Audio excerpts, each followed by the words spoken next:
നന്മ സാംസ്കാരിക കേന്ദ്രവും ടൗൺ ക്ലബ് ചെറുപ്പുളശ്ശേരിയും സംയുക്തമായി ഇഫ്താർ സംഗമം സംഘടിപ്പിച്ചു. Shoranur MLA P. മമ്മിക്കുട്ടി ഉദ്ഘാടനം നിർവഹിച്ചു.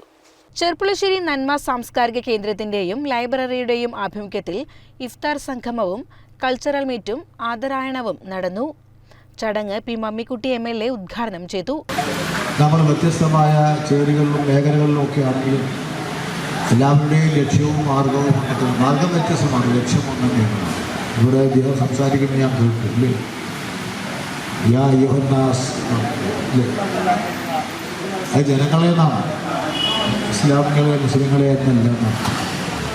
ഒമാ അർസൽനാക ഇല്ലാ റഹ്മത്തുൽ ആലമീൻ എന്നാണ് പരിശുദ്ധ ഖുർആനിൽ നബിയെ ഈ ഭൂലോകത്തേക്ക് അയക്കുന്ന സന്ദർഭത്തിൽ ഖുർആനിൽ പറഞ്ഞായ ഒമാ അർസൽനാക ഇല്ലാ റഹ്മത്തുൽ ആലമീനാണ്. ഈ ഭൂലോകത്തിൻ്റെ ഈ പ്രപഞ്ചത്തിൻ്റെ എല്ലാത്തിൻ്റെയും സർവമായ നന്മയ്ക്ക് വേണ്ടി രക്ഷയ്ക്ക് വേണ്ടി നിങ്ങളെ ഭൂമിയിലേക്ക് അയക്കണമെന്നാണ്. ഇസ്ലാമികൾക്ക് വേണ്ടിയോ മുസ്ലിങ്ങൾക്ക് വേണ്ടിയോ വിഭാഗത്തിന് വേണ്ടിയല്ല. അപ്പം അങ്ങനെയുള്ള ഒട്ടേറെ ആധികാരികമായ ആയത്തുകളും ഹദീസുകളും ഒക്കെ ഈ വിഭാഗത്തിന് പ്രദാനം ചെയ്യാൻ കഴിയുന്ന പോലെ തന്നെ ബൈബിളിലും അതുപോലെ തന്നെ ഭഗവത്ഗീതക്കും ഇല്ലേ, ലോകോ സമസ്തോ സുഖിനോ ഭവന്തു എന്നാണ് ബൈബിളിൽ പറയുന്നത്. നിന്നെപ്പോലെ നിന്റെ അയൽക്കാരനെയും സ്നേഹിക്കാൻ നിനക്ക് കഴിയട്ടെ എന്ന രീതിയിലാണ് ക്രിസ്തുവിനൊക്കെ.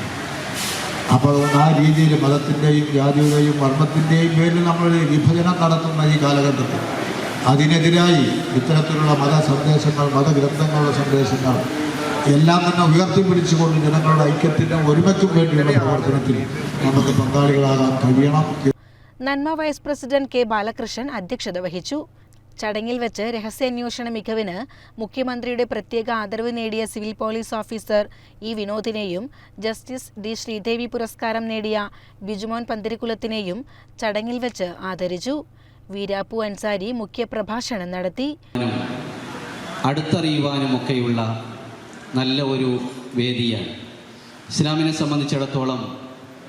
അതിൻ്റെ എല്ലാ ആരാധനാ അനുഷ്ഠാനങ്ങളും അത് ആത്മീയതയുടെ ഒരു മുഖം മാത്രമല്ല അതിനുള്ളത്. പലപ്പോഴും അതിനെ അടുത്തറിയാത്ത ആളുകൾ അങ്ങനെ ധരിച്ചു വശായിട്ടുണ്ട്.